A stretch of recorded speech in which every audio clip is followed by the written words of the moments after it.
Sudha Datta, DTM, will share with us a personal story of his life when an angel helped him.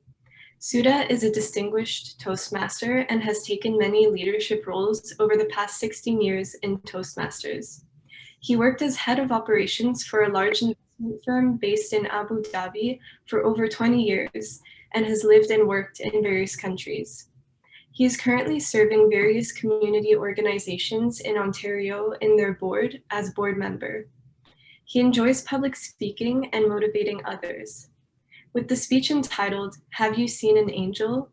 Please help me welcome Sudha Datta.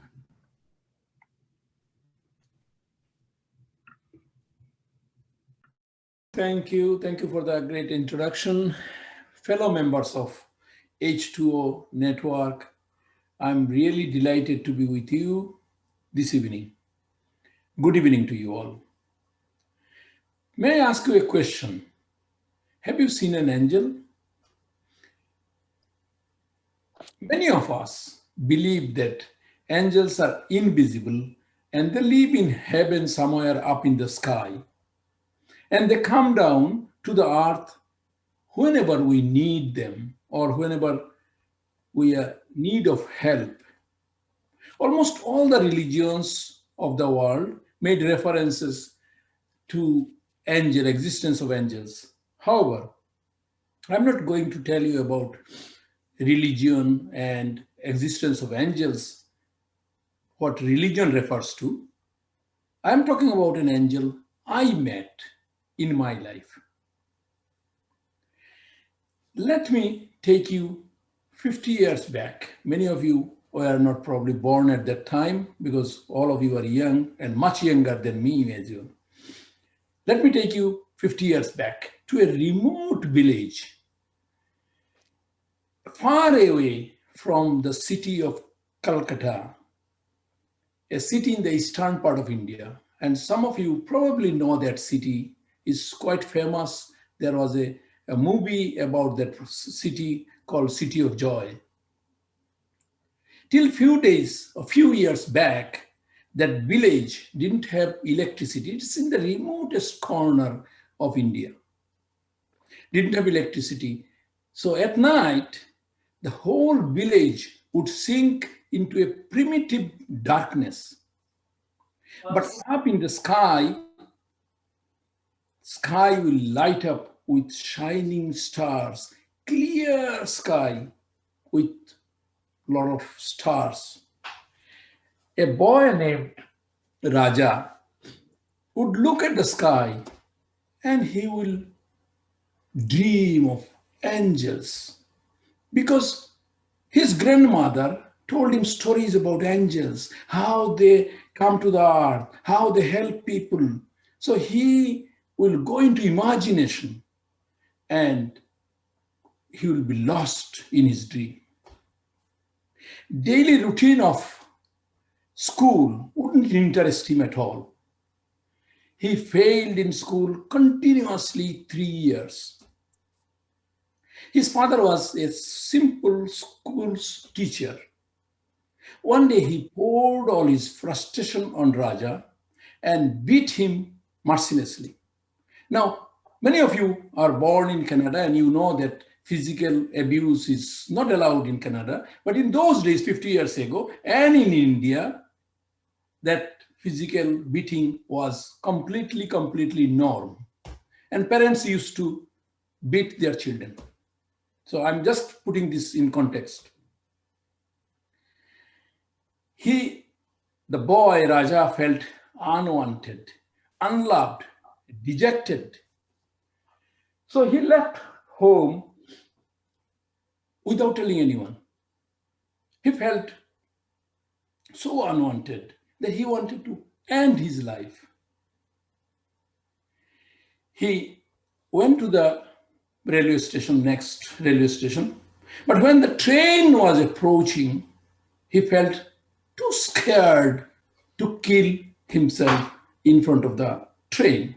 So he had no other option, but he just boarded the train. He didn't know that the train was heading for Kolkata, a city of joy.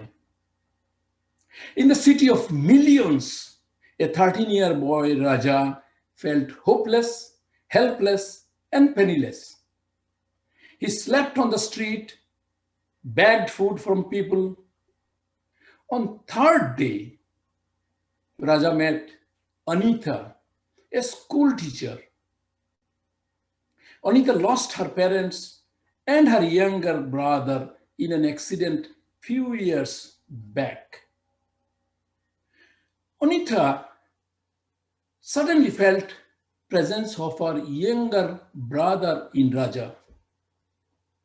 She took him under her wings of affection, gave him shelter, gave him food, and inspired him to go back to school. She became his Didi. Didi is a Bengali word meaning elder sister. Anita became a Didi, a guide, a mentor, everything for Raja. Anita poured her boundless love for this young boy. Raja was born again. Raja became the younger brother of Anita, who was lost few years back. One day, Raja asked Anita, Didi, are you an angel from the sky? Anita smiled and replied in her soft voice, Raja, angels live on this earth. They are not from the sky or from the heaven. Each one of us can become an angel. Within few years, Raja completed his high school, passed with super distinction. The door of opportunity opened up for Raja when he was awarded a scholarship to study in USA. On the eve of his departure, Anita gave him a surprise. Raja couldn't believe when he saw his parents at the airport. He was so happy to meet his parents after so many years. His heart was filled with joy, happiness, gratitude to Anita Didi. He was reunited with his family, but he had to leave for US. On the day of departure, Anita told Raja, Raja, life may give you problem. Life may be messy at times.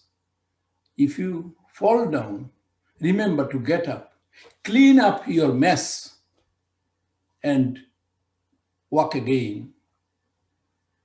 Remember, I'll be always by your side whenever you need me. As a token, she gave him her favorite red scarf to keep as a memory. At the university in USA, Raja was fascinated because this is completely a new world for him. He was fascinated with the colors of the new world, but Raja fell once again. He became a party boy surrounded by the rich, glamorous people. Most of his friends were girls. Nightclubs, weeds, alcohol became part of his excitement. He was completely a different person. He forgot all about his past in Calcutta. Kolkata became a forgotten chapter for him. But one day, he was shocked when a message came from Kolkata. In those days, you probably remember there was no WhatsApp or mobile phone. I'm talking about 50 years ago. A letter came from Calcutta from his parents. Anita Didi is no more. Cruel cancer took her life. Raja hated himself, hated his erratic life, hated for not keeping contact with Anita Didi. His so-called girlfriend left him faster than they came into his life. Raja once again felt hopeless, helpless, penniless, and in full mess. Days passed, weeks passed. On a winter evening, while searching for his jacket, his eyes fell on that particular red scarf what Anita Didi gave. He felt so emotional. He thought Anita Didi just appeared before him and said, Raja, nothing is lost.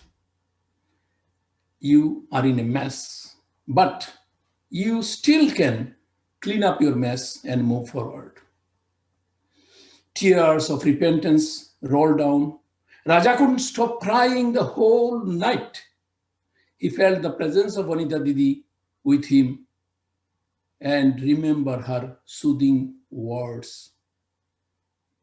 Season changed, months passed. Raja has a profound transformation once again. This is his second birth, you can say. He thanked God for giving him another opportunity. He worked hard, worked 18 hours in a day, doing part-time job, studying. He obtained his university degree with distinction once again. He got his dream job, became a successful person. Success brought Raja many things, fame, friends, and also a loving wife. In loving memory of Anita Didi, Raja and his wife carry out the charity work to help educate those street children in Kolkata who are lost in the crowd of millions. Friends, Raja is not a fictional character. Raja is speaking in front of you. This is my name. When someone you love becomes a memory, memory becomes your treasure. Anita Didi's memory are my treasure. Fellow members of H2O, may I ask you one again, have you seen an angel? I have seen. They live next door, around the corner, inside us. At times, we don't see clearly the path ahead of us. We don't know how to get up, how to clean up our mess. Angel like Anita do come in our life, either in physical form or in dream or in our imagination, and pull up us from the mess, inspire us to clean up and transform us. My friends, I'm not challenging your belief if you think angels live heaven in the sky. If you look around, you may find so many children like Raja who need an angel like Anita Didi to clean up their mess, to give them guidance, and to ask them to move forward. I sincerely believe you, I, each one of us can become an angel in this earth.